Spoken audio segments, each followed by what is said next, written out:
মহাকুম্ভে মহাবিপর্যয়, 30 জনের মৃত্যু। ক্রাউড ম্যানেজমেন্টের ডাহা ফেল উত্তরপ্রদেশ সরকার। কিন্তু এই 30 জনের মৃত্যুর দায় কার? 3 কোটির ভিড় সামলাতে কেন ব্যর্থ যোগী প্রশাসন? কি পরিস্থিতি সেখানে? আমাদের প্রতিনিধি শ্রেয়সী গঙ্গোপাধ্যায় কি জানিয়েছেন পুণ্যার্থী।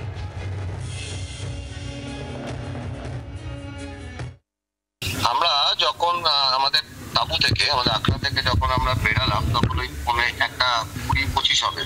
তো এই সময় মাইকে খুব অ্যানাউন্স হচ্ছিল ওখানে অমৃত স্থান আরম্ভ হয়ে গেছে। এই অমৃত স্থান যারা এখন করতে পারবেন অমৃত লাভ হবে, বা আপনারা তাড়াতাড়ি স্নান করে বেরিয়ে যান।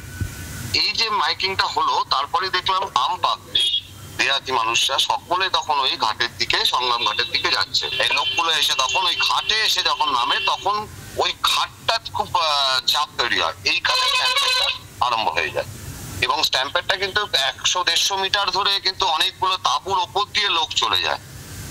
এবং হ্যাঁ, মানে এই স্ট্যাম্পেডটা খুব কিন্তু খারাপ জায়গায় গেছে, এবং তাতে কিন্তু এখনো পর্যন্ত 30 জন অফিসিয়ালি বলছে। তবে আমরা রাত অব্দি রাস্তায় দেখেছি যে প্রচুর মানুষ, তারা কিন্তু লোক খুঁজে পাচ্ছে না, এবং মাইকিং করছে হয়তো 50%, কিন্তু 10%, কিন্তু তার থেকেও কিন্তু 90% লোক কিন্তু এখনো ট্রেসলেস, বিভিন্ন থানাতে গিয়ে বসে আছে, এবং যাদের কাছে কোনো ফোন নেই। মোস্ট অফ দ্য পিপল যারা একদম বিপিএল লেভেলের পিপল, তারাই কিন্তু এই পালাটাতে এসছে।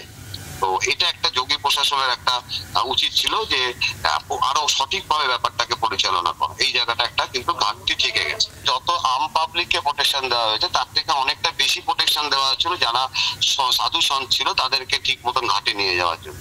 তাই জন্য একটা বিস্তীর্ণ অঞ্চল ফাঁকা হয়ে গেছিল এই সময়, যেখানে পুলিশ কিন্তু পৌঁছাতে পারে। চোখের সামনে দেখলাম যে মানুষকে সামলানো যাচ্ছে না।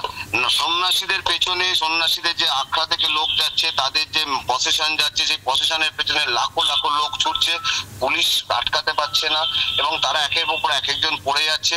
সাইডে যে তাঁবুগুলো রয়েছে রাস্তার ধারে, তার উপর দিয়ে মানুষ ছুটে গঙ্গার ওই ব্রিজটার সামনে গিয়ে, ব্রিজ মানে তলায় যে সেতুগুলো করেছিল, সেই সেতুগুলো 30টা করেছিল, সেই সেতুগুলোর মধ্যে গিয়ে পড়ছে, গঙ্গার জলে পড়ছে। এবং ঘটনাটা যেটা হয়েছে যে এরপরে কিন্তু স্ট্যাম্পেড কত হয়েছে এখনো কিন্তু কাউন্টেড না, কিন্তু কত লোক নিখোঁজ হয়েছে এটাও কিন্তু এখনো জানা যাচ্ছে না। বাংলার আওয়াজ, বাঙালির আবেগ, জি 24 ঘন্টা।